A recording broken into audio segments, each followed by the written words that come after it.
श्री गुरु चरण सरोज रज, निज मन मकुर सुधार। वर्णो रघुबर विमल जसु, जो दायक फल चार। तो आज का विषय है कि मानव भगवान कहते हैं, मानव भगवान की जय हो। मानव और देव में अंतर क्या है? भगवान जो चालक, इस शरीर रूपी रथ को जो चलाने वाले हैं, उसे भगवान कहते हैं। ये शरीर एक रथ के समान है और इस रथ में एक रथ और भी है, वह है मनोरथ। जो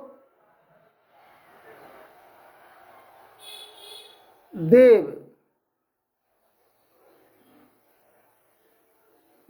कहते हैं कामदेव को।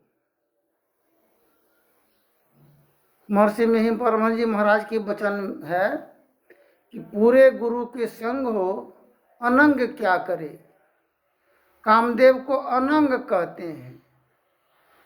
तो एक तरफ भगवान है और एक तरफ देव है। गुरु महाराज की वाणी में है कि देवी देव पितर परिजन सब, गुरु में करे निवास, कहते हैं संत सबो। उर्माही प्रभु गुप्त अंधेरा छाई रहे, गुरु गुरु करत प्रकाश, प्रभु को प्रत्यक्ष लहो। अब यहाँ आ गया प्रभु, भगवान और देव और प्रभु, तीन गुण से जीवन का निर्माण हुआ है। कल के प्रसंग में सुने थे पावर के संबंध में। तो पावर, सूर्यदेव को भी पावर है जो सारे संसार को प्रकाशित करता है, पावर है। और उसके ऊर्जा शक्ति से हम लोग कार्य क्षेत्र में संलग्न रहते हैं। अगर सूर्य की रोशनी, प्रकाश अगर नहीं मिले तो जीवन निरस्त हो जाएगा, निरस्त हो जाएगा, अर्थहीन हो जाएगा। तो सूर्य पावर बड़ा, किंतु पावर से बड़ा और कौन है? पावर से बड़ा सूर्य की प्रकाश सारे जगत को प्रकाशित कर सकता है, किंतु अंतर हृदय में पड़ा अंधकार को नहीं मिटा सकता है। उससे बड़ा पावर क्या है? सूर्य को कहते हैं रवि। रवि से बड़ा होता है कवि। कवि है कौन? जो ज्ञानमान है। इसलिए कहते हैं बड़े बुजुर्गी को हासिल किया, ज्ञान को हासिल किया। तो रवि से बड़ा कवि, और कवि से बड़ा कौन है? कवि से बड़ा है कविता के मर्मज्ञ एवं रसिक। वह रसिक 4 फल प्राप्त मानव जीवन में है। हम इसका रस स्वादन करना नहीं जानते हैं। पानी और आग। भगवान वह आग है, और कामदेव आग और पानी दोनों है। कैसे है दोनों? अगर वह स्त्री में प्रवेश कर गया कामदेव, तो उसको कामेच्छा से मन को विचलित करने में सक्षम है। कामातुर, व्यग्र, बेचैन करने लगेगा। जब तक इच्छा पूर्ति नहीं होगा तब तक शांति और संतुष्टि प्रदान नहीं हो सकता है। अब वही कामदेव स्त्री पानी है, वही अगर उसमें अगर प्रवेश कर जाए तो उसको भी बेचैन और व्याकुल करके रख देगा। इस दोनों अपने अपने कार्य क्षेत्र में अपने अपने मशगूल हैं, आग और पानी। आग पानी दोनों को संलग्न करके मिलाने और में के लिए कामदेव हैं, शांत करने के लिए। दोनों आग पानी को शांत करने में मददगार हैं कामदेव। और जब कामदेव किसी में इच्छा शक्ति जब जागृति हो जाता है, पावर, तो कुछ से कुछ करवा देगा, किसी को मार धार बवाल। शांति भी वही है और अशांति भी वही है। गुरु करते क्या हैं? दोनों को वश में करते हैं। इसलिए पूरे गुरु के संग हो अनंग क्या करे, हरि गुरु चरण में प्रीत हो युग काल क्या करे, और कछवी की दृष्टि हो जंजाल क्या करे। जंजाल पारिवारिक जीवन में माता पिता पुत्र आदि इत्यादि में कलह और विघ्न जो उत्पन्न होता है, क्यों होता है? समाधान और निवारण होगा, शांत होगा कैसे? एक आग है, क्रोध आया तो वह आग है, और वह पानी से नहीं बुझेगा। वह बुझेगा जब भी तो वाणी से बुझेगा, विचार से शांत होगा। यह विचार हमको मिलेगा कहाँ? संत महापुरुषों के संगति से प्राप्त होगा। संत मता बिनु गति नहीं, सुनो सकल दे कान, जो चाहो उद्धार को बनो संत संतान। एक संतान तो हम लोग पिता का संतान हैं, जन्म दिए हैं, परवरिश किए हैं, किंतु उनसे बड़ा है गुरु। कर्ता करे सो कर न सके, गुरु बर करे से होय, तीन लोक नौ खंड में गुरु से बड़ा न कोई। इस शरीर के अंदर में मस्तिष्क से नीचे 9 द्वार है और ये 9 खंड है, 10वां द्वार है। कर्ता करे सो 3 लोक 9 खंड में, इसमें 3 लोक है, मस्तिष्क आकाश, पेट पताल, नीचे मृत भुवन। तो कर्ता करे, कर्ता किसे कहते हैं? जगत प्रसव करता ब्रह्मा और विष्णु महेश हैं। जो वो उनसे नहीं हो सकेगा वह काम गुरु करते हैं। इसलिए गुरु का स्थान सर्वोपरि है।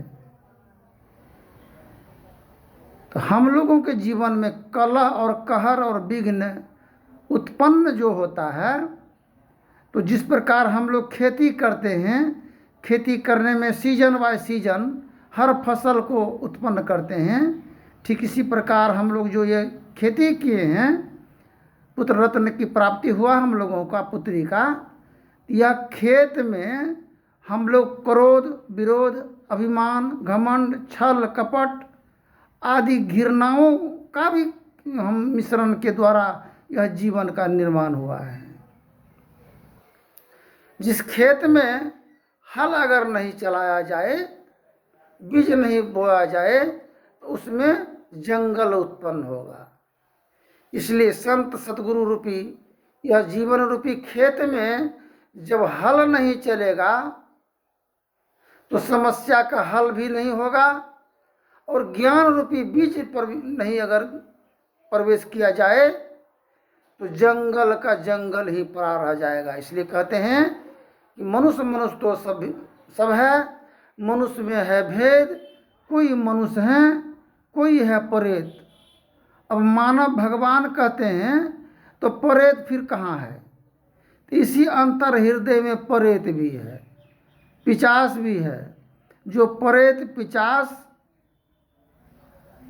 उलझन को खड़ा करता है, आपसी रंजिश और परिवार में कलह विघ्न उत्पन्न करने के लिए जो प्रेत आत्मा है मन के अंदर में, हृदय में बसा हुआ, जिस प्रकार देव और भगवान इसमें है, इसी प्रकार मानव और दानव इस अंतर हृदय में जगत में है। किंतु जो दायक फल चार। परमात्मा ईश्वर गुरु चार फल देने वाले हैं। कौन फल है? अर्थ, धर्म, काम और मोक्ष। चार फल प्रदान करने वाले हैं और कल्प वृक्ष के समान हैं। हम कल्पना करेंगे उसी प्रकार की मनोवृत्ति होगा। तो मानव जगत में सर्वोपरि और सर्वोत्तम और उत्तम में उत्तम और सर्वश्रेष्ठ प्राणी मानव है। मानव, इसलिए मानव भगवान बार बार हम कहते हैं मानव भगवान की जय हो। तो मानवता जिसके अंदर में है वही इंसान है। जो बात को मान ले, इंसानों से कहते हैं जो गलती पर गलती करते रहे, अब बात माँ बाप परिजन बड़े भाई या पत्नी का बात माने ही नहीं, तो हैवानों से कहते हैं। जो कभी गलती करे ही नहीं तो भगवान उसे कहते हैं। तो हम लोगों से गलती होता क्यों है? अज्ञान के अंधकार में नौखंड में जीव पड़ा होने के कारण हम लोग से भूल चूक अपराध अज्ञान के अभाव में होता है। किंतु समय पर आस्था और विश्वास रखना है चाहिए। जिस प्रकार ठंडी महीना आया तो वो जाएगा, गर्मी आया तो वो जाएगा, बरसात आया तो जाएगा, किंतु अभिमान आया है तो उसका भी उम्र है, वो भी जाएगा। घमंड, छल, प्रपंच, क्रोध, विरोध का भी उम्र है, अवधि है, मिश्रण है जीवन के अंदर में। आया है क्षण पलक के लिए। जिस प्रकार कामदेव आते हैं क्षण पलक के लिए, कामेच्छा का पूर्ति होता है, ठीक इसी प्रकार वह भी आए हैं इस जीवन में उभर करके। वो भी अपनी इच्छा का जब उनका पूर्ति हो जाएगा वो स्वतः ही चले जाएंगे। तो हम अपने आप से जो नाश होते हैं इसके लिए धीरज, धर्म, मित्र और नारी, आफत काल पर रखिए चारी। आफत काल में जब समय का भंवर, गुरु महाराज की वाणी है, आहो भाई भमर गुफा टपु हो, गहिले अनुपम धुन टपु सुन महासुन, भमर गुफा टपु हो। ये भमर गुफा में हम लोग जीवन जो पड़ा हुआ है, हम इससे टपने के लिए, पार उतरने के लिए, पार गमन ही सार भक्ति है। कर लो साचा नेह, यही मानुष देह समैया में करूँ परमेश्वर में प्रेम। कर्म धर्म को जला खाकर देंगे तुझको तार, जहाँ जाओ तह प्रकट मिले वे प्रकट मिले वे स्नेह, स्नेह बिना नहीं भक्ति होती है। कर लो साचा नेह, यही मानुष देह समैया में करूँ परमेश्वर में प्रेम। जिसको पर कहते हैं, जिसको दूसरा कहते हैं, सभी में समानतम ईश्वर परमात्मा का वास है। हम लोग जब तक सम्मान नहीं करेंगे, मान अदब कदर नहीं करेंगे, तब तक कदापि कल्याण नहीं हो सकता है। आगे के प्रसंग में बोलेंगे। धन्यवाद। जय हिंद, जय भारत।